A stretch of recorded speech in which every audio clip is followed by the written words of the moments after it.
Enchanté. Saturnin, je suis de CT. Ah, enchanté. Lui, c'est un artiste, hein, c'est ça?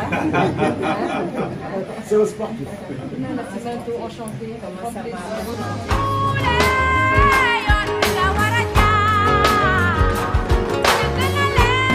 Bon,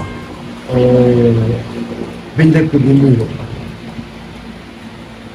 beneen bi di gërëm di ci topp di jéggal mais li ci gën a neex mooy que ni aujourd'hui j'ai en face de moi une référence, une femme battante, une femme exemplaire, une légende de la musique africaine, mais la ca gën a neex mu bokk ak ñun dëkk, qui est une sœur, vraiment qui est une sœur, qui est aussi une personne au-delà de la musique bi muy def, qui a inspiré beaucoup de Sénégalais ci abnégation, ci détermination, ci surtout constance ak li ñuy woowee tenance. Donc vraiment c'est un énorme plaisir d'être là aujourd'hui war a waxtaan ak loolu ma fi énuméré yëpp mu nekk ci benn jëmm, comme on dit, Kirikou est petit mais il est grand. Kumba est une dame, mais quand même qui engorge toutes ses qualités. Di la ñaanal vraiment grande sœur, gudd fan ak wér. Et sache que te xam naa ni xam nga que vous êtes une fierté pour l'Afrique. Donc bu ñu bokkee ak yow dëkk, yàlla dogal ñu nekk aussi ay artistes à la base. Yàgg qui fait ses musiques. Tout à l'heure, j'ai fait un acapella avec Céline quand on était devant la porte d'une de vos tubes. Donc pour juste wàll ñu la rek vous nous inspirez ci léegi. Dafa am li nga xamante ni nit bi moo ko moom, am li nga xamante ni ñëpp ko bokk. Bu nekk le plus grand théâtre de l'Afrique. Moi, des fois, je dis que du monde entier. De par le bâtiment, mais ñu bëgg ko def maanaam def ko un grand théâtre boo xamante ni mooy gën a nekk grand théâtre bi gën a mag ci àdduna bi de par contenu. Et loolu mënuñu compter ci ñu dul ñi nga xamante ni mooy li ñu dëkkal fii ci réew mi ak peut-être ci bitim réew. Tey jii bu sañoon Burkina buñ sañoon am kumba seen réew, Côte d'Ivoire buñ sañoon am kumba seen réew, France buñ sañoon am kumba seen réew, mais ñun Sénégal la yàlla may kumba suñu réew. Donc kumba boobu dañ ko war a màggal teg ko fi mu ne, kumba boobu aussi mën a wëlbatiku moom tamit jox bi li nga xamante ni moo la ci moom. Grande sœur, on est venu pour teg ko ci seen loxo ànd ceeg. Donc on est venu pour prendre tout ce que vous avez pour la réussite de cette mission.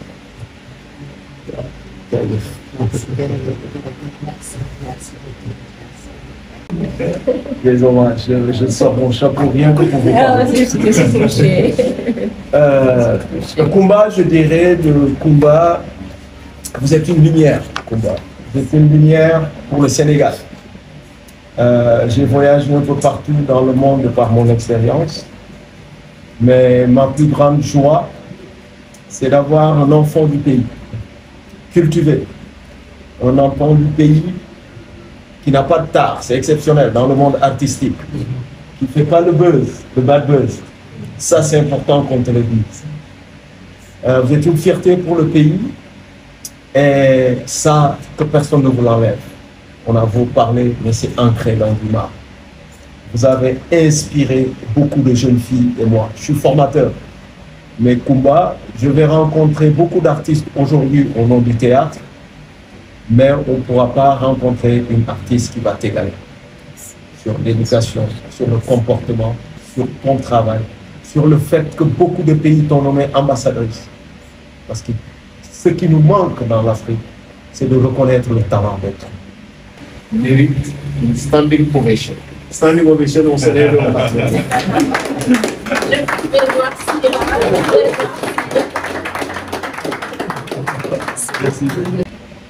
Ça me ramène à parler de mon DG quand il est arrivé. La première des choses qu'il a dit, je prends les meilleurs. Je veux une équipe de rêveurs, une équipe de malades. Je veux une équipe des gens qui ne dorment pas. Pour que ce bijou qui est le Grand Théâtre, on en fasse le produit de tous les artistes au Sénégal, d'où qu'ils soient. De Fongolimbi à Ziguinchor. defe naa kenn dootu ko présenté ci monde bi en entier parce que am na loo xam ne def na ko fi ñi ñëpp gis nañ ko et grâce à elle il y a eu les projecteurs qui se sont braqués au niveau du Sénégal et loolu doon lu ama solo. L'autre dimension qui me séduit et qui fait ce qu'elle est moom ci boppam, c'est son grand cœur. Elle a un grand cœur, un cœur immense. Parce que lu muy def yëpp c'est pour le développement de son pays, c'est pour le développement de sa nation, c'est pour le développement de ses enfants, c'est pour le développement de son continent en entier. Donc elle a une connotation dans sa démarche purement sociale qui fait qu'aujourd'hui les projets qu'elle porte, elle ne les porte pas parce que c'est Coumba Gawlo, c'est pour son business personnel. Mais elle les porte, c'est dans l'optique de développer tout un écosystème autour d'elle. Et l'autre le fait. Nous, on a eu la chance de venir la rencontrer ici. Et Grand Théâtre, le développement du Grand Théâtre, je remercie également votre équipe pour l'accueil chaleureux, et voilà, je vais regarder ce bar. Samba Diaye, directeur artistique de la conférence. Je suis honorée. C'est la première fois que je vous rencontre. Je suis honorée. Vous êtes belle. Vous êtes tellement belle. J'ai pas osé le dire. Vous êtes plus belle comme ça que la télé. Je noircis. C'est ça en fait. C'est le teint d'ébène. C'est le teint naturel là qu'il ne faut jamais perdre. Et je pense que c'est ça qui fait. En tout cas, une des raisons.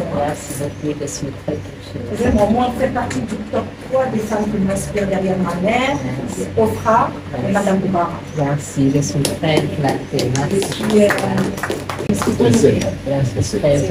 Je la mets dans ce triomphe. Vraiment. Je l'ai talon loxo. Il y a une grand théâtre. Il y a une émission. Comme la bouille du Grand Théâtre, nous avons un Grand Théâtre. Donc, nous avons au nom de notre directeur général, notre PCA, qui nous dit que nous sommes une émission là. On est une équipe jeune. Je parle wolof parce que les gens pensent que je parle pas wolof.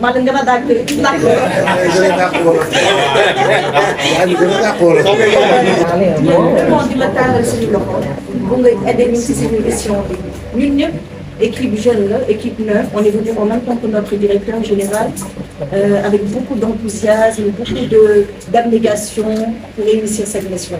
Il y aurait Yann qui m'a dit, en tout cas une des personnes. Je pense que c'est la première grande figure, en tout cas la première artiste chez qui on va. Et vraiment, Santi Al-Bouba. Merci beaucoup à vous. Bureau va aider la FEDEF à tout le monde. Merci, c'est gentil. Keroog bi ma fi ñëwee woon ñu toog di waxtaan man ak moom ci laa xamee ne sax war na jouer Grand Théâtre le 7 décembre.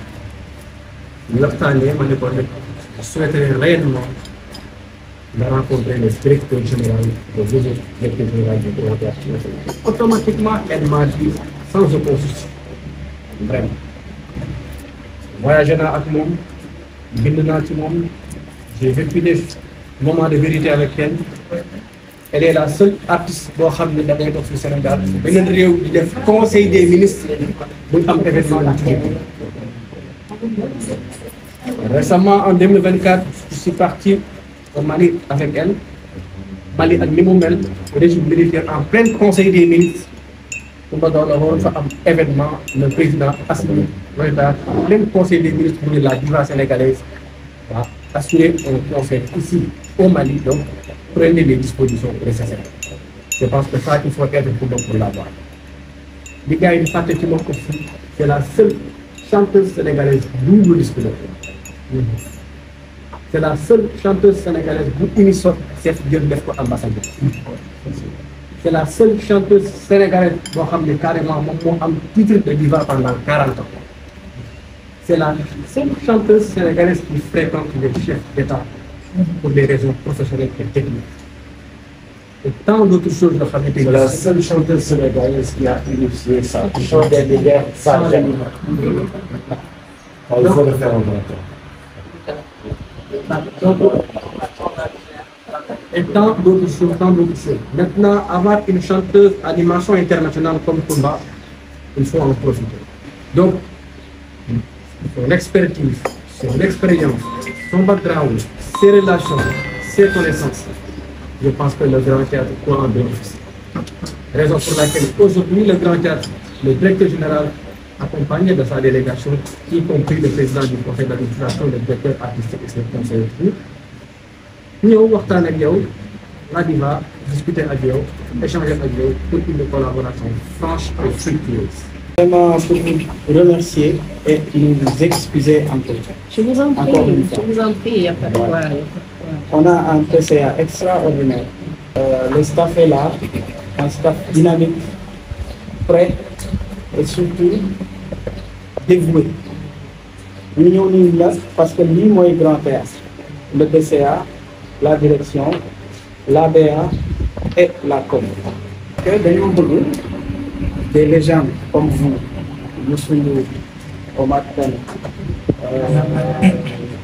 Viviane, Baba Maal, des gens comme ça, ñoom ñoo mën a dimbali le théâtre mu jógaat parce que am na souffle bu bees bu ñu ko indi te yéen rek yéen a ci mën a ñu lay wax nga jàpp ci loolu di la wax ni l'événement du 7 suñu événement.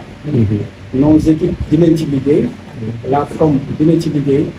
lépp lu ngeen nekk dinañ ci nekk. jërëjëf kontaan naa. defe naa ne da nga am humilité ak simplicité def sa délégation ñëw fekk si la pour tey sees. man maa leen di dalal jàmm di leen gërëm di leen sant di la dalal aussi di jàmm di la encouragé di la félicité ci démarche bi ak initiative parce que loolu mooy démarche un fédérateur te loolu mooy démarche innovatrice parce que jamono yi nga xamante ni nit dañ la daan teg fenn rek nga toog rek dans ton bureau climatisé defe ni mbir yi dañ la fay fekk defe naa ni jamono yi léegi jeex ndax bi artistes yi demee ba léegi dañuy am manager certes mais dañuy nekk des femmes d'affaires des jigéen ñi wala góor ñi nekk des hommes d'affaires nekk des managers en même temps nekk des artistes nekkatuñu rek artistes yoo xam ne da ngay tëdd manager bi def yëpp les artistes maintenant sont des entrepreneurs kon defe naa ni bés boobu la nekk toog sa bureau climatisé defe ni yëpp dinañ la fa fekk jeexee comme yi nga def nag mooy la démarche d'un leader, un leader. Un leader doit descendre sur le terrain. Un leader doit aller voir ce qui se passe ailleurs. Un leader doit être ouvert d'esprit et ouvert pour la général. Ouverture d'esprit boobu nag day wane sa humilité, sa simplicité ak sa bëgg mbir yi réussir ak sa encouragement. kon man sama jarwàllu bopp en tout cas de la ci féliciter la ci encourager il faut aller dans cette lancée là beneen raison bi nga ñëw ànd ak suñu càmmiñ koo xamante ni ñoo ci ñun la bokk et je pense que à travers sa nomination le président de la République ainsi que son premier ministre prouve que xam nañu ku ci nekk ka fa war a toog donc ba tax na soo ñëwee tey ànd ak moom dañ ciy kontaan ndax moom suñu càmmiñ la ci ñun la bokk suñu propre nit ñi suñu xarit la te it vraiment ku naw la man sama jëmm bi it relation de confiance de respect et d'estime rek la ñu am. kon nga xam ni mon frère lépp li nga xalaat ci man ak comment dirais-je témoignage yi nga def ci man yëpp je te les retourne parce que de la même manière aussi j'éprouve beaucoup de respect d'admiration pour toi ci sa fulla sa fayda sa liggéey ak it fighting bi nga fighting ci musique bi mu méttee ba tey kon defe naa ni poste bi nga occupé tey c'est pas fortuit ndax xam nga ko parce que ce métier la mais aussi mérité nga ko parce que xeex nga ko parce que moom tey leer mooy fi mu jaar ci art ak galeeru art ak psychologie d'un artiste li ci nekk bu la xoolee rek nga xam fii nan nga war a comporter woo ak moom duñ ko fa tegee li leer mooy moom artiste bu ubbi buntu ba rek ci ni muy ubbee buntu ba dina la mën a wax ne directeur kii tey bul wax ak moom mais cerveau bi yéeg wala tey directeur bi xoolal tempéraire ni ngay wax ak moom dina la mën a en tout cas teg ci yoon bi ba nga am yërmande bi nga xamante ni nii moo ci war ak compréhension bi mën a gérer ak artiste bi pour mën a réussir sa mission ba artiste bi bu génnee bi la faut pas ñu confondre les choses kër goo xam ne ay artistes ñoo fay nekk di fa way di fa fecc di fa tëgg di fa def leneen certes war nañ ko gérer dans la plus grande rigueur parce que c'est une organisation et un mode de prendre mais war nañ ko gérer ak xol voilà pour comprendre artistes yi rawatina bi ñu nekkee ci continent boo xam ne ñëpp xam nañ ne art dafa metti piraterie bi gagné nañu terrain artistes yi léegi boo dee xool seen ay spectacle mën naa ne bu lee mu nekk spectacle sax le spectacle de survie là parce que dañuy organiser scène bi c'est plus du Sambay Mbayaan ce que moi j'ai déploré à l'époque du Grand Théâtre parce que j'ai dit que le Grand Théâtre fait partie des plus grands théâtres au monde. C'est pour les grands opéras, les grandes symphonies, les grands concerts. Et finalement, le Grand Théâtre est en train de devenir un théâtre de Samba Mbayaan, de Tassou, de machin. Alors que pour moi, à mon avis, ce n'est pas ça. C'est un grand théâtre. Mais de l'autre côté aussi, il faut comprendre que nous n'est qu'à culture. Mais mu nekk aussi ak fi mu toll mais mu nekk ak aadaam ak cosaanam parce que loolu aussi mooy suñu aada suñu culture. Rencontre tey bi pour finir cela va être le début d'une collaboration voilà qui pour moi va être une belle et longue collaboration. Inch'Allah. Voilà en termes d'idées, en termes de rêves. Nous allons vendre du rêve ensemble. Voilà, nous allons rêver ensemble. Voilà, le grand théâtre, moi j'imagine de grands spectacles, le grand théâtre, voilà, defe naa ni loolu il faut peut-être ngeen ramener ko, voilà, comme avant. Et en prélude à cela, je prépare la célébration populaire du Djibril de mes 40 ans de carrière, Inch'Allah, à partir du mois de décembre. Et il y a beaucoup de pays d'Afrique qui vont célébrer ça, parmi lesquels le Sénégal, à l'esplanade du Grand Théâtre de Dakar. Ça a été calé avec l'ancienne équipe. Voilà. 25 ans, vous faites vos 40 ans. Disons que j'ai démarré dans le berceau. Et c'est la vérité, puisque j'ai démarré ma carrière d'artiste chanteuse alors que je n'avais que 7 ans. Voilà, étant issue d'une famille d'artistes chanteuses, voilà, quand ma mère allait chanter, j'étais un peu la percussionniste.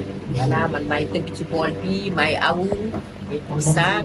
Voilà, voilà que j'ai sorti quand j'avais 18 ans, j'étais encore au collège. J'ai remporté, voilà, non, Martin Luther King. Martin Luther King. Non, j'étais à Martin Luther King, oui, Martin Luther King. Et puis j'ai remporté le prix du concours de chant La Voix d'Or à l'âge de 14 ans. Donc j'ai démarré très tôt, je connais les planches.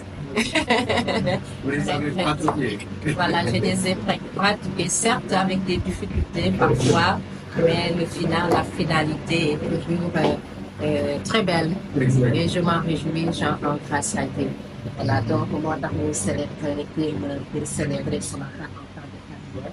bu koy ubbee Sénégal le 7 décembre ci esplanade bi kon defe naa ne loolu seen programme la parce que après Sénégal ñu ngi dem Gambie 14 décembre inchallah le 21 décembre Congo Kinshasa Le 25 décembre, on revient à Dakar pour le programme de Noël que j'ai fait depuis plus de 16 ans à travers mon association humanitaire de l'enfance.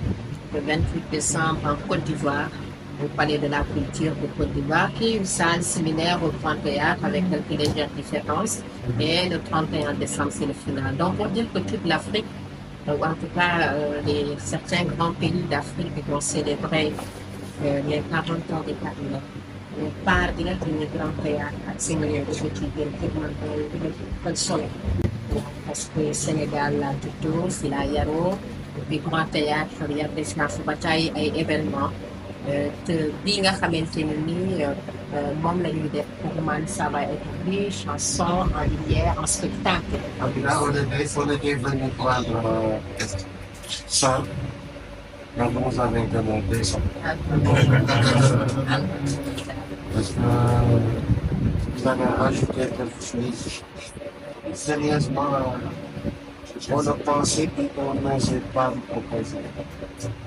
Vraiment, et que vous avez beaucoup ajouté. Vraiment, à Guadeloupe. Parce que c'est que vous représentez dans le monde entier. Ce n'est pas seulement les artistes sénégalais qui vont nous aider à accomplir notre mission, c'est de boucler le théâtre 378 et surtout avec une variété culturelle. Voilà. Il faut souvenir, surtout que l'art panafricain,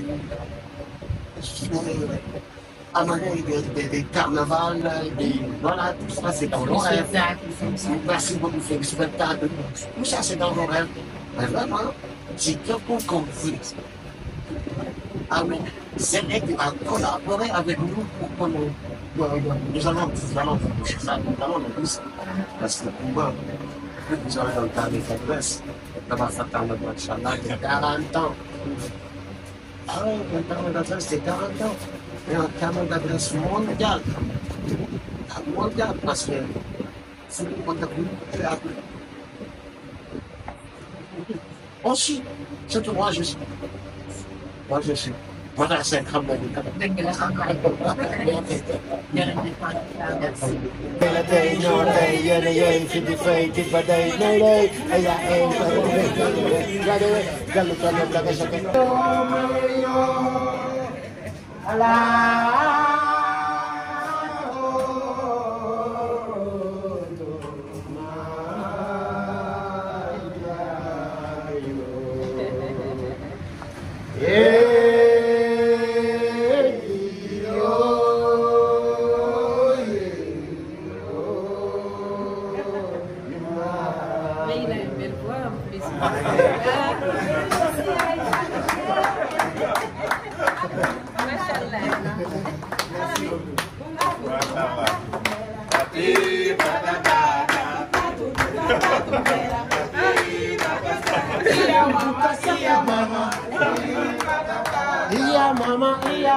Xale